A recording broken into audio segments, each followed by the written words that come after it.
Hey guys, how is everyone doing with this social isolation in this quarantine time? It's easy to get overwhelmed. It's easy to be frustrated. It's easy to be tired and over it already. And so that's why I just wanted to come out and just give you a little bit of motivation and encouragement during this time.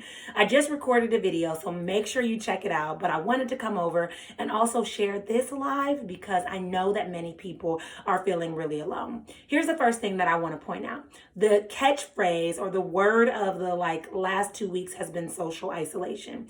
I personally believe that that's the wrong word and the wrong way to interpret what's happening. I think that we need social distancing, but we don't need social isolation, right? We don't need to be isolated. There's a way that we can distance ourselves so that we're respecting everyone else's health, but we can still remain engaged with one another. We can still make sure that we're checking on one another and letting each other know that we care and that we're there for one another. But we don't necessarily have to be isolated. So that's the first thing. When you're dealing with this time where we have to distance ourselves, start thinking of ways that you can be creative to check in with your loved ones. I know for my family, we just did a Google Hangout where we checked in with each other and we're really supporting one another and asking how we're doing and just being there and listening.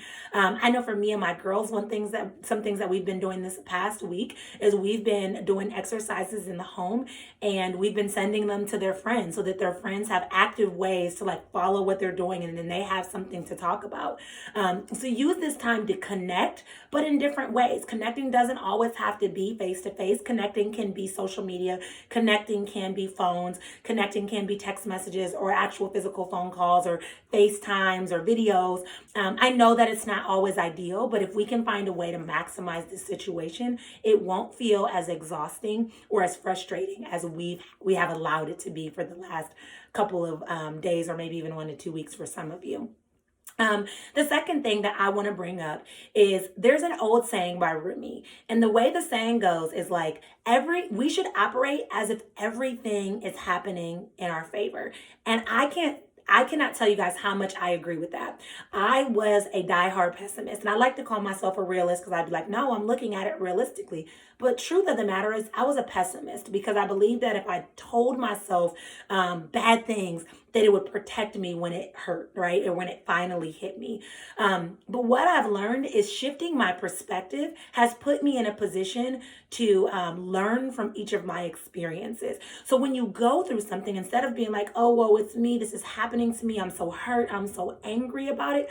What if you shifted your perspective and you were like, okay, so this is happening, but it's happening for me. What am I supposed to seek, learn, and grow? How am I supposed to grow from this? How am I supposed to learn from this? How can I move forward with this? I think about my own divorce process. There was a point in time where I was like, oh my gosh, oh, well, it's me. This is happening to me. And I stayed in a victim mentality.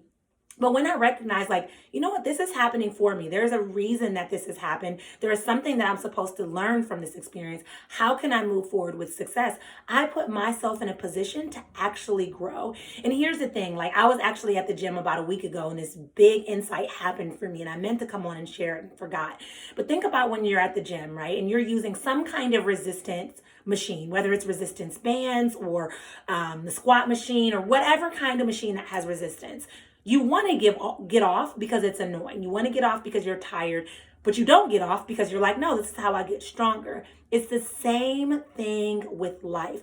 When life happens, when life gives us resistance, it's an opportunity for us to continue to strengthen ourselves. We're strengthening our resilience muscle. We're strengthening our resolve. We're giving an opportunity to really grow. And the truth of the matter is the best muscle you can strengthen it for yourself is your resilience muscle, because the only thing constant in the world is change. And so change is going to continue to come.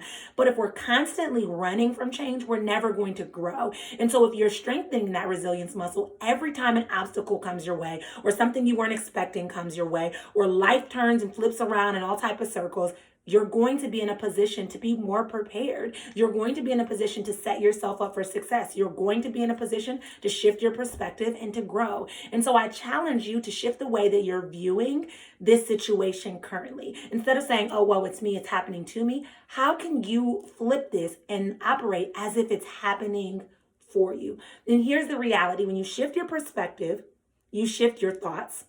which in turn shift your words, which in turn shift your actions, which in turn shift your life.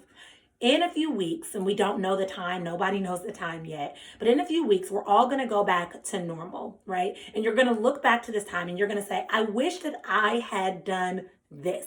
Think about that. Ask yourself, what is it that you're going to say that you wish that you did? I wish that I had spent more time resting. I wish that I had spent more time dedicated to growing a business. I wish that I had spent more time writing the book that I've blown off. I wish that I spent more time really face to face engaging with my kids or my family members. I wish that I had spent more time learning how to cook. I wish that I had spent more time exercising. I wish that I spent more time reading. I mean, I could go on and on and on, but you are going to look back and you're going to say that you wish that you spent more time doing something. So instead of 2 weeks out wishing that you had done something, why not dedicate or commit to doing that something now so that in 2, 3, 4, 5 weeks or however long this quarantine takes, you're looking back and you're saying, wow, I really operated as if this was working in my favor, and I set myself up for success by making it work in my favor. So that's my encouragement to keep you guys going during this time.